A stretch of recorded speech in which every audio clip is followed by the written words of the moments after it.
So songs aside, when you guys were in the studio cutting the tracks, how much time or work was put into what the arrangements would be, and where a solo might come in, and those kinds of choices? Well, if you're listening to a lot of the original Meter stuff, there weren't that many solos, or they were all keyboards, mostly all keyboard solos. There were a few guitar solos, but not, I believe that we were pretty quick as far as, if usually, like I said, they give us a 4 or 5 day week of block to work. And because usually on Friday mornings we getting on the road to drive somewhere, so we might be at home from Monday to Thursday, and Friday we on the road. So in that block we have to cut a record. So pretty much we got that record recorded, got the beds anyway. Now, like I said, Leo and Zig would spend more time in the studios, after the actual tracks are done, especially in the days once we got into multi-track, and anything after 71, we were dealing with multi-tracks. Well, actually, Cabbage Alley was done in 1970, I believe. That was a multi-track studio. That was a multi-track session. The first 3 records, although we were in the Favor studio for Look a Pie Pie album and the Strutting record, they were multi-track studios, but we weren't allowed to do any overdubbing, as I remember. Maybe vocals might have got in the overdub, but we were kind of like, parts. They might have been maybe on the Strutting record. Leo might have added maybe a second guitar part, but it wasn't. Marshall wasn't. He was kind of strict about us playing, recording what we can play at one time, so everything you can play, that's what we're gonna put on tape. We're not stacking stuff. Wasn't into stacking stuff. He wasn't into that. And that was one of the things that he did that was really good. But we lost control of that by the time we got into C-Saint Studios, where some of them songs there might be 3-4 guitar parts, because we had the ability to do it at that time, to play parts and have parts that tied together that you couldn't play all at one time. You had to piece it together, and then learn it later. Can you call out a few songs that you're particularly proud of, that are among your favorites, and why? And also, was there 1 or 2 albums that you thought really just were the works? Well, I think my favorite albums are probably the first 3 records. I really enjoyed those instrumental things, and I believe Rejuvenation was a good record. It was it didn't get a shot, and the New Directions album was also a very well thought out record. More than, I think, the project with New Directions album with David Robertson actually being the producer, actually being in the studio, actually making calls and input on how we play a song, was probably the most commercial record of commercial value than any of the previous recordings. But because the band broke up on an airplane going home after the session, the record label didn't do much for it.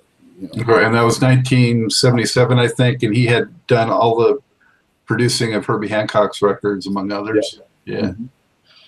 And one of the first things came out of his mouth the first day in the studio when he came in. He just said, "I'm not sure what I'm gonna be doing with you guys, because I've been listening and stealing ideas from y'all for years."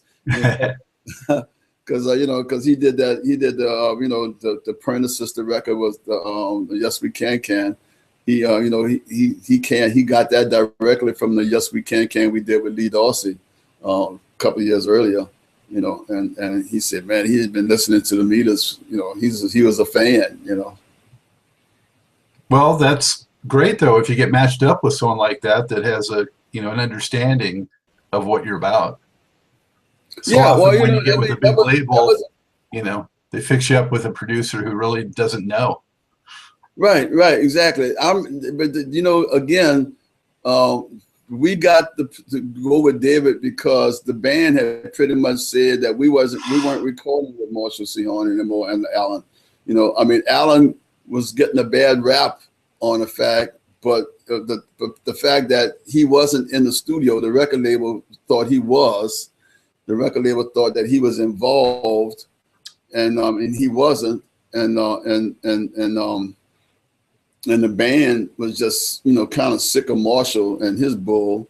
So, you know, so we just said we wasn't going to do no more recording. We had just stopped, and unless they got us a different producer. And that voice was coming more from Zig and Leo, because they were the ones that was actually in there arguing and fighting with, you know, with Marshall and stuff, you know, about publishing and about, you know, about the whole doggone 9 yards. That, you know, for the truth of the matter, I mean, again, like I said, I was too loaded to know, you know, to care about any confrontational stuff, because I didn't want to do nothing that was going to mess with my high.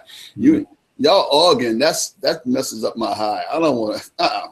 Bye. I'm out of here. You know, and you know, and so I mean, that was just a part of my addiction. That was what it was. I have no.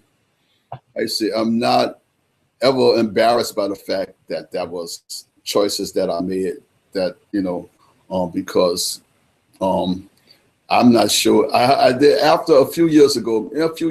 I thought that maybe the band fell apart because there was a voice missing,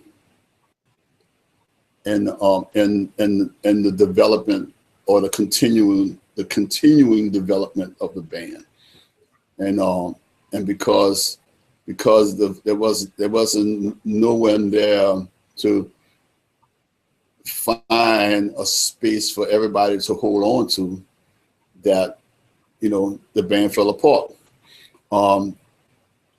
And that would have been my voice that I took out of the equation. And I blamed myself for years for not being a part of that, you know, not taking some concern about what I was seeing happening, and how I could, if I could help make a different outcome. But, you know, how you say it was too late, you know, too little, too late, or too late, too little, or something like that. You know, those thoughts. And it's always easy to come up with thoughts after the fact, you know, that, you know, or if we would have done this, or if we would have done that, you know. Hindsight is 20/20. That's the other. Yeah, that one. Yeah. Yeah. So tell me a little bit more about that plane ride where the breakup happened. You know, what exactly transpired? There wasn't much about it, you know. It was, you know, we were told that on the flight coming home that Art was quitting the band, and you know, that was it. That was pretty much it. Art was quitting the band. Zig and Leo had conversations with Cyril about whether he was going to stay on board, because there was rumor that they was going to release a single. The single was going to debut on Saturday Night Live, and you know, so there was rumor about that happening, and I believe it was going to either be My Lady or Name Up in Lights. That was the rumor. Both of those songs Cyril sang.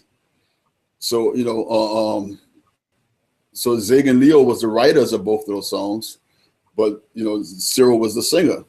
So, you know, the band was, you know, Zig and Leo was, you know, trying to make sure that Cyril was going to be on board and do the thing. And he was, all the way up until a week before we were leaving to go to New York to do the show. then he decided that he wasn't going to do the show, that he was going to stick with his brother. And so we went on Saturday Night Live with David Baptiste Sr. on keyboards and Ziggs, and we did Name Up in Lights, and Zig sang it. And that was that. From there, I guess the rest of it is history. The rest of it is in the history books.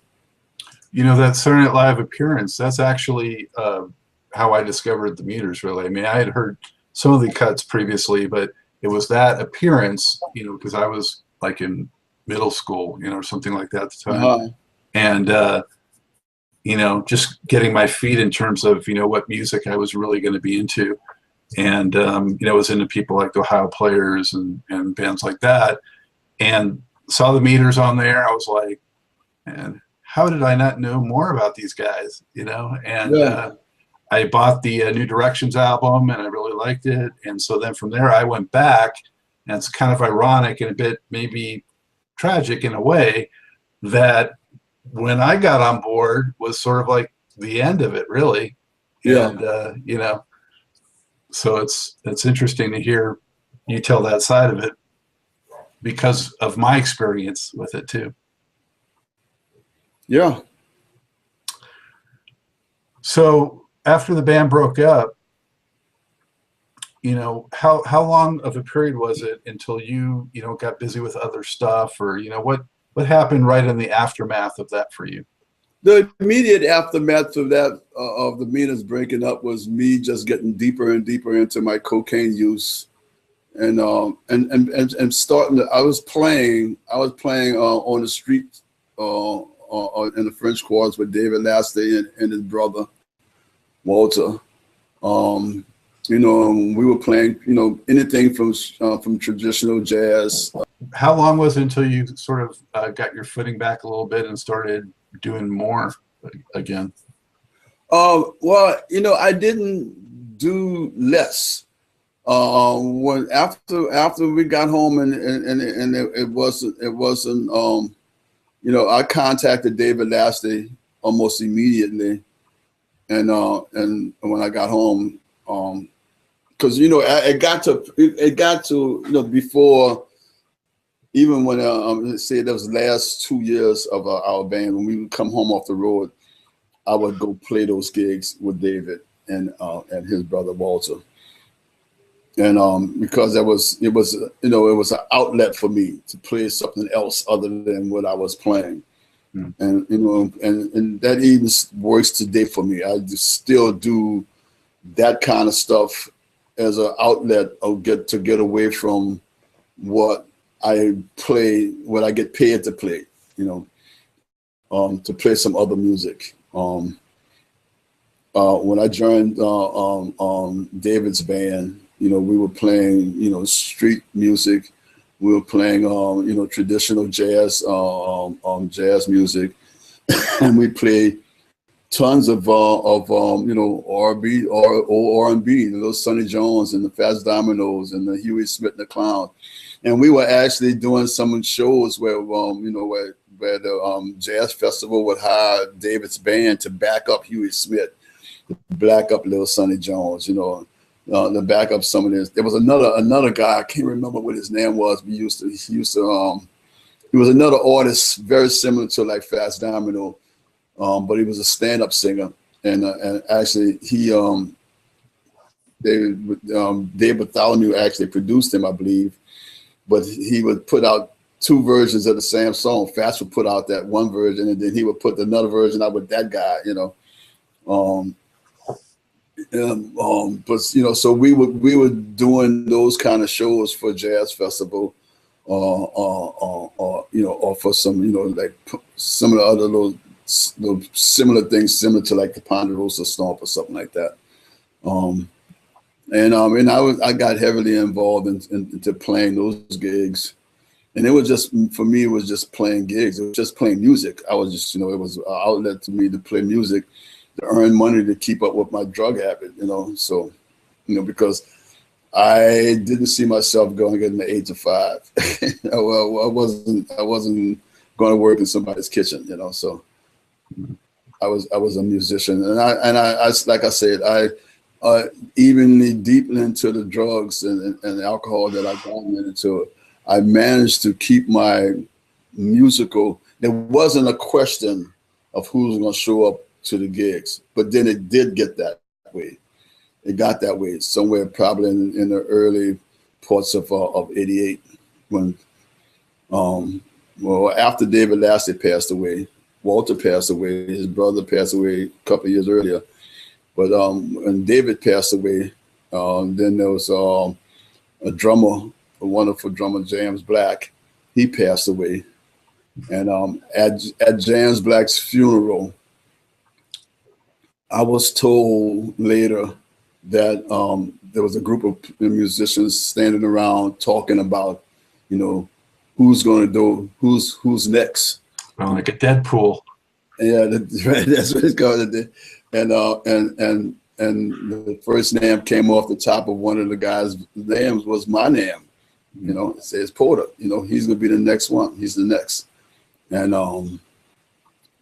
but that didn't stop me. It was probably another 2 or 3 months before I actually woke up on a sofa and my mom and them with the doctors or the hospital people, you know, taking me to Bowling Greens to do this treatment. Wow. So let's jump back for a moment before moving forward again. What was it like opening for the Rolling Stones and being on that tour in the mid-'70s? And could you also, George, talk about some of the other you know, records or people you've performed with? I mean, I think you were on Lady Marmalade. And what other things have you been on, and what was it like playing with the Rolling Stones? Well, the experience of playing with the Rolling Stones is probably, it could be almost tragic, mostly because the opening band in front of the Stones are usually hated.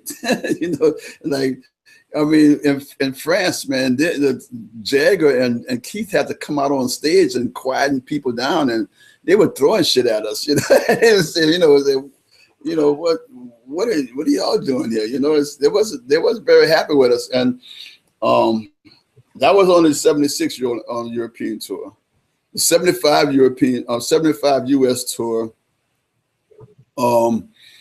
we were getting write-ups like, you know, like 5 elegantly dressed black men come out on the stage playing cowbells and chanting something or something like that, you know. We used to open our set with Fire on the Bayou, where we would come out playing just cowbells and work our way to the instruments on stage and then play. In the States, we got a better reception in the States, or got just totally ignored. I remember, and we played in Memphis in this football field in the stadium, and it was like looking out at a city. You know, it was, I don't know, 160, 70,000 people. You know, and you can see, and you can look out over the thing, and maybe about 6 rows of people in front of you that was paying attention to what you were doing. But then there was 55,000 people can care less. You know, it was like, it was. I mean, I would think that would be traumatic. If anything, I mean, the only thing that numbed that ignorance part of it was the fact that I was so damn high. You know, that it was like, wow, they don't care we up here. Okay, so far, later part, just play my little guitar, just play my instrument, and just get through the set. You know, there are probably moments of the Stones things that would, for me, that was cool. I thought the one thing that I thought was really cool, it was happening. I got to actually go on stage and play with the band for part of the encore, because Bill had already gotten in his limo and had left the site, and Eric Clapton had convinced Keith and the band to go back on stage and play an encore. which they normally didn't do. They would newly go off the stage and get in the vehicles and split. Well, Eric had grabbed those guys, and they got them. And they decided to go back on stage. They're on stage and there's no bass player. And I'm standing in the wings looking, and Keith kind of just gave me the high sign. So I just grabbed Bill's bass and started playing. Well, when somehow they got a hold of Bill and they brought him back to the site, when he came running up on stage, I'm already playing his instrument on stage with his band. He runs out and he sees me playing. So he backs out, he just stays away. But, for the rest of, for another, 4 or 5, it might have been another 2 or 3 weeks into the tour, I was banned from backstage. I couldn't go up on the stage. It was like, me and Bill had a conversation about it, towards the very end of the tour, I was allowed back on stage, but I was also told him that I'll never go on stage and play his bass again. Wow. That was, if I have anything memorable about the Rolling Stones tour, that would be something that I would be considered very, very, very powerful and inspirational. And the fact that Paris, when Keith and Jagger came out on stage and told the audience, man, if y'all just listen, y'all will like these guys. And after that, we played 3 nights there, and that was the first night. The second 2 nights, we had no trouble. People listened and enjoyed, and and nice. Always, you never know the applause that you get at the end of the set is because you played well or you're going. Oh, they go, yeah! You tell yourself because you're playing. That reminds, George, I was actually there when Prince opened for the Rolling Stones in 1981 at the LA Coliseum, and they threw stuff at him and he got booed off stage. And so I hadn't realized that it sort of had occurred earlier with the Stones, with the Meters. So even, I guess that was 5 years later. Yeah. So who are some of the other, big names, especially on record, that you might have played with that viewers would be familiar with? Well, we did the comeback for Dr. John with the Right Place, Wrong Time album. We did that record and went out and did a little short tour with him on that to support the release of that record as his band. But there wasn't a whole lot to be remembered about that stuff. It was there were some good gigs and there were some bad gigs. Because it was like at the time in that particular artist's life. And where we were and where he was, and and he was out supporting a record that he wasn't very, yet comfortable with, So it kind of obviously was obvious that that wasn't the right time to do that record, to go out and perform that record yet, But, and I think that's what happens a lot of times with a lot of artists. It happened with another young man now, Richard Newman. I believe everybody knows him as King Biscuit Boy. We did Alan produced a record with him. We played the record, and our record labels got together, and they put us on a 5-day tour with him, us, and Junior Walker. And man, it was like Richard was dropped into a hot frying pan, because he wasn't comfortable with the music, and the band, and the thoughts was that the band would play 3 or 4 songs, and then we'd bring Richard out and we'd play, so he had an hour set. The whole set was an hour. We would play 20 minutes and he'd play the last 40 minutes of the set. And,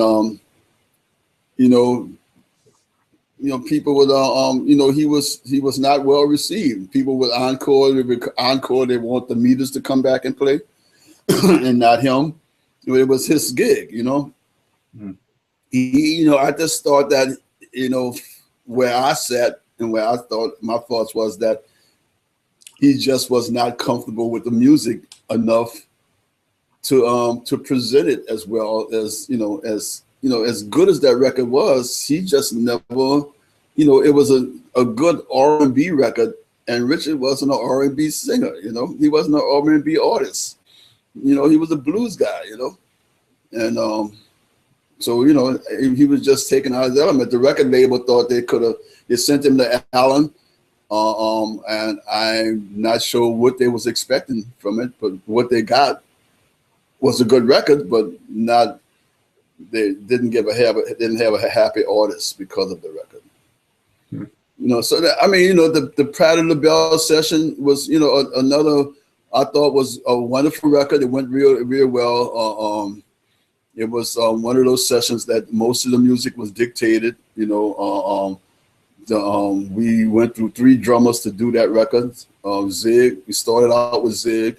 Zig and Allen wasn't clicking. We've got James Black. James Black and Allen didn't click, and Herman Ernest ended up. The song Lady Marmalade got recorded by 3 different drummers.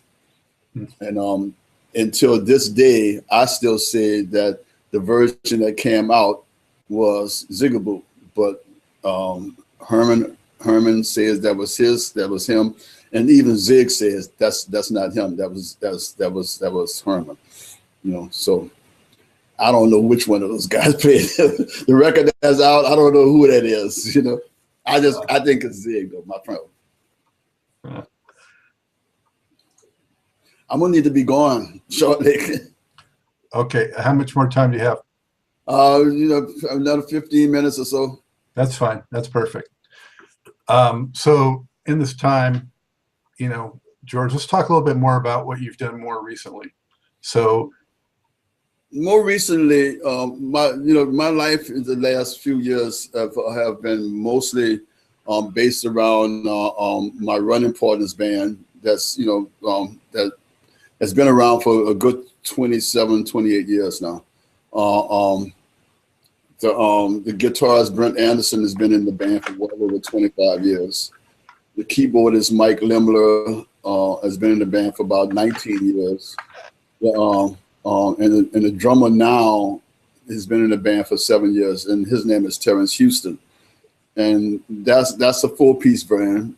And where there was at one time a saxophone player, Chris Rural, he comes and goes whenever he's available. He can, he's like a well sought out saxophone player.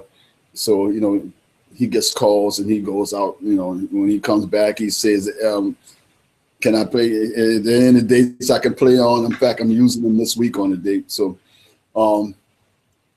then there's a Porter Trio, like I told you about earlier, that I've been recording that band live every Monday for the thing. And that band I'm excited about the idea of that band because it's new music. It's absolutely new music. It's not necessarily elements of music that's out there. It's I like to think it's not parts of elements out there.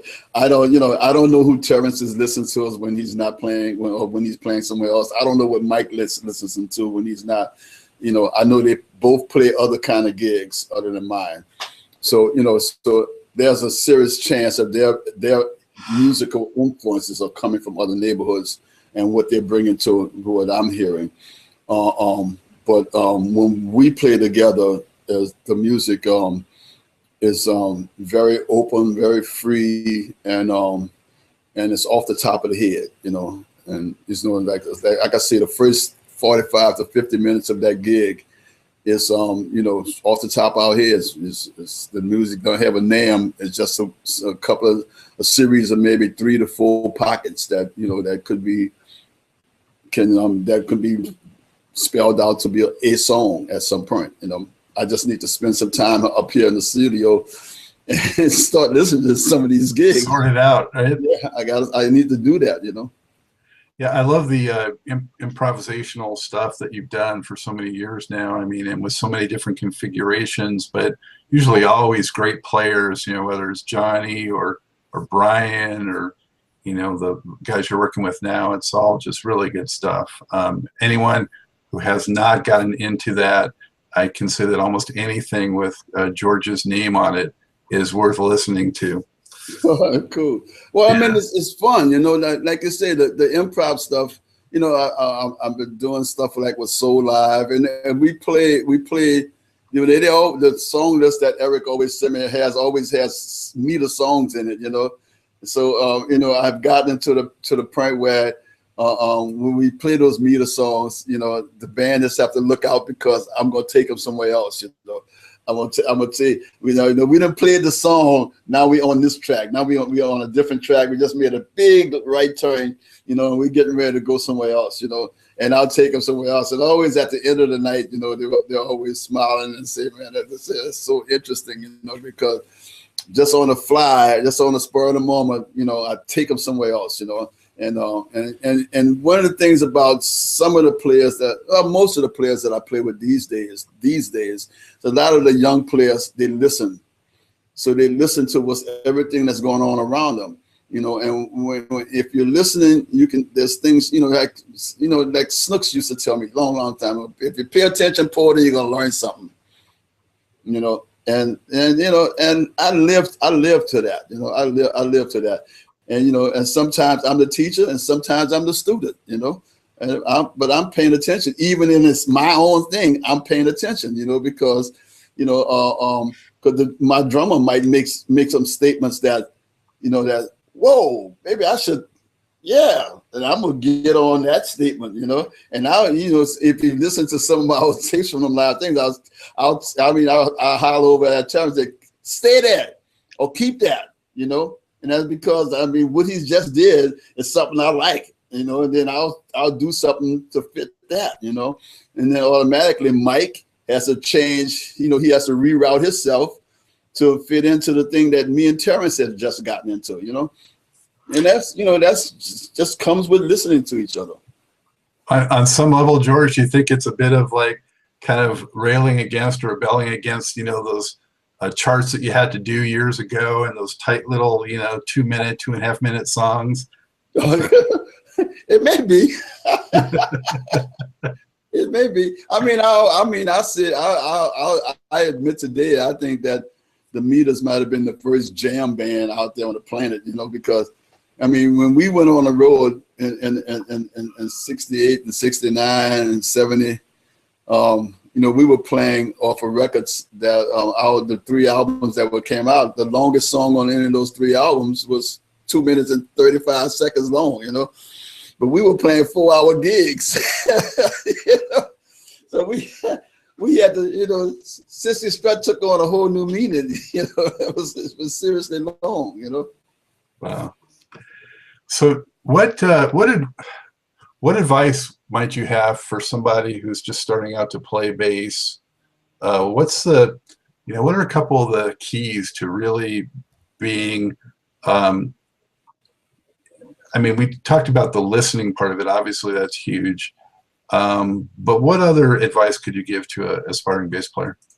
Well, I mean, you know, I think that the more knowledge you have of your instrument, you know, the working knowledge of your instrument, how you and your instrument works together, you know, developing a sound. People say, you know, always say your sound, you know. Well, I've never ever have been able to take credit for my sound, you know, unless it's in a live position, in a live performance, because my sound on record was created by whoever that engineer was, you know. Whoever engineered that record, the bass sound that's on record, that's the sound that he settled for, you know. That's the sound that he made the record happen, you know. So, you know, so that wasn't necessarily me, you know. The only thing I could take credit for is my performance, not the sound, you know. In a live world, then the sound that I happen to have on stage, again, there's an engineer out front of me that's doing the mixing on and stuff, you know. So he has the opportunity to change whatever I'm doing on stage, because I don't play off the stage loud, and to the point where the people in that front row, the knowledge of your instrument, the knowledge of playing with other people, the awareness of what goes on around you in the music. Because I'm a firm believer, something that Alan Toussaint used to always say, that it's not what you play, it's what you don't play that makes a piece of music really well. So it is, and to break that down to simple thoughts is that it ain't about how many notes you play. It's about the space that you leave between those notes. Where somebody else can say something. It's a statement, so you're not taking up all the space with your voice. And the other part, I think is the simplest and the most simplest part is that when you're invited to go somewhere musically, or you're a guest in somebody else's music, check your ego at the door. Ego, not ego, ego. I thought you said ego. Or eagle, if Check your ego at the door. You better check both at the door. So lastly, George, and I think this really applies a lot to what you're saying about bass in general, but what do you think makes funk music so special, and what does funk music mean to you? I don't know. I don't have an answer. I don't have an answer for that because, funk music at some point has taken on so many different, thoughts. I don't believe that you can, the East Coast, West Coast, North and South, all of these areas have what their version of what's called funk. The funk of James Brown is not the same funk of Earl King or the Meters. The funk of Earth, Wind and Fire, although they pretty much turned into a pop band, but their original funk was definitely not the funk of anything that was in the South, or anything that was meter, but it was considered funk, P-Funk, the band P-Funk, George Clinton and them. Although some of their stuff has that Southern feel of the James Brown era, musically, but by the time they moved to LA and started doing the LA concept of things, that changed too, So I mean, it depends on what neighborhood you're in, I would guess. New Orleans funk, I think, had to do more with the syncopation, and what's not played and what's intended, or playing in or around the one instead of on it all the time. We didn't play on one, we play and one or one and, so those kind of things, I think is what we did here in New Orleans, what the Meters did really well. Although we started changing our ideas as the primary songwriters started thinking more commercially, trying to write songs that compete in the commercial community. I mean, I think the non-success of the band's music in the industry had more to do with how it was perceived by record labels / the management, how it was presented, I believe that I seriously, until this day, I believe that management didn't want us to become big, because at that point, then they would have to start paying us to be Alan Toussaint's house band. I really do think that management did everything that they could to keep us on the back end of popularity. By the time Warner Brothers got a hold of us, I'm not sure if Warner Brothers was getting. I believe the music that was being sent to Warner Brothers was good. Was good. It had some serious merit. I thought Rejuvenation had serious musical hits in there. I mean, some of the songs in Fire on the Bayou. Not that I remember all of the names of them, but there was some good songs in there. There was some good songs in there that could competed in the popular music market. It just was never put out there. You know, the song on the recording, the Trick Bag album with the cover songs on it, our version of Come Together, I thought was great. You know, McCartney thought it was great.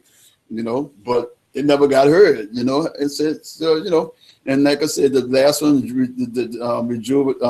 New Directions, they had 3, maybe 4 songs on that record that could have been, you know, popular music.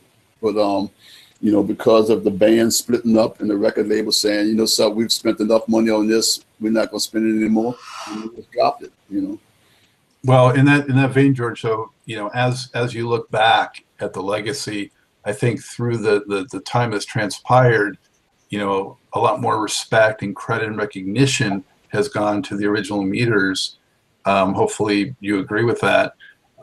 So do you feel some sense of, I don't know if reward is the right term, but pride and gratefulness that over time that body of work has gained this recognition?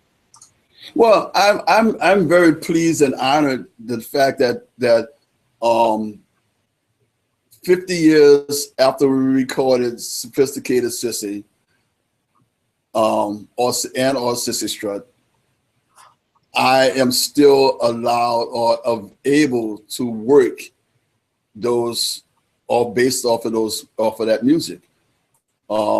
Yes, I'm good. You know, we've been nominated to be inducted into the Rock and Roll Hall of Fame 4 times. Yeah. And we've never ever made it above last place. I voted for you this year. When I looked at it the other day, we were at the bottom of the list with, like, I mean, I think 2% of the vote. You know, so you know, and some of them, they got 7 or 8 of those bands in that list I ain't never heard of. You know? So I was saying, who is that? You know, but that's not it. I mean, I don't think that. Well, I mean, I would think that having an honor like the Rock and Roll Hall of Fame is something that would fit. I have a space somewhere in this room that would fit. You know, that plaque would fit on the wall. Yeah, that would be great. I don't believe that induction is going to make much difference in my life. As far as you know, what we have accomplished and what we have not accomplished. You know, I think what we have accomplished outweighs what we have not accomplished. Mm-hmm. The fact that 50 years later we are still able, when the original band get together. Now I believe, I never say never, but I believe that the original band has probably seen its last day. The performances on Jam Cruise earlier this year. Well, no, it wasn't Jam Cruise. There was one after that in LA. But I believe that was probably the last performance of the band. You know, because Art is very ill. He's not very healthy. And once again, the membership is back to not getting along again. You know? So when with those 2 elements is enough of a reason for me to say that it's, you know, it's easier to walk away from something that's, you know, to walk away from something that and say, you know, we should leave while we all somewhat still like each other. You know, we shouldn't go out burning up in flames like so many super bands have done, you know, going up in public eye, blowing up, you know, and stuff. That shouldn't happen. I don't want to see that happen to these guys. And, you know, I loved all those guys, and I respect all of them, but, you know, I hate to see the fact that they're not getting along, you know, and it's not me. I'm not the person that's not getting along, and I ain't gonna name who it is, but it's the, you know, I just don't want to see that inner circle non-cooperation be public. Sure. I think that's the last thing I got to say. Yeah. Well, you know, and the influence that the band has had on so many and continues to have is just astronomical, you know, and on behalf of all the fans and listeners, you know, thank you so much. Very grateful for all the terrific enjoyment you've given us through all the music through the years. And, you know, it's great to see too, is like great music still coming out of that area, you know, with your, you know, Galactics and your Trombone Shorties and all these guys. You know, a lot of good music still coming out of New Orleans, no doubt about that. And a lot of it's very funky still. So yeah, and it's going to be some more coming from George Porter Jr. So George, how can people best keep up with what you're doing? Keep up with you? What are the you know, well, Facebooks? I have a website, georgeporterjr.com. I'm on Facebook. I don't know what that call letter is, but I believe if you put in George Porter Jr., there's two sites. There's one is a fan page. There's a friend page, and then there's a fan page. The friend page has already reached this 5,000 limit, and but people are dropping off. You know, so when they drop off, I'm able to add somebody. But for the most part, the fan page is the one that's, you know, that's unlimited at this point. And you know, and I don't visit every day, but usually I go, you know, I kind of check my messages, and then there's people that checks messages, you know, that checks the site all the time and contacts me and say that you got messages on Facebook you need to go take care of. And I get that information just about daily, you know, that I should do it. Sometimes I go get it as immediately as they tell me that they may have to send me, I told you go check it. So then I go do it, you know. But yeah, those are probably the two best ways to reach me. We're in the process of rechanging. Once again, I'm in the managerial switchover. And you know, so there's some stuff that's going to fall off the wayside for a little bit, but just for a short period of time. But I believe that the calendar on my personal web page keeps up with all the gigs that I'm doing, and should be. I don't have a public Google calendar right now. The Google calendar I do have is mostly for keeping the band and management and booking agency and area. I haven't figured out how to do a public Google calendar yet that, you know, that have information for just the public to see, you know. I have to figure out exactly how to do that. Well, actually, I shouldn't have to do that. It should be the manager. There you go. That'll be one of the definite duties in that role. Yeah. Well, hang tight. I'm going to do a sign off. And so thank you again so much. It's time to wrap up this edition of Truth and Rhythm. Huge thanks again to my special guest, Mr. George Porter Jr., bassist for the Mighty Mighty Meters, New Orleans funk originators. Thank you so much for sharing your time and experiences again, George. Also, sincere thank you to our viewers and listeners. Be sure to look out for upcoming episodes of Truth and Rhythm at funkystuff.net and on YouTube. Also, the podcast on iTunes and other leading providers. We want to hear from you. Drop us a line at ScottG at funkystuff.net. Let us know what you like, what you don't like, what you want to see on the show. With that, until next time, on behalf of George Porter Jr., this is Scott, Dr. Scott Goldfine, as always, saying, keep on vibrating to the rhythm of the one. All right.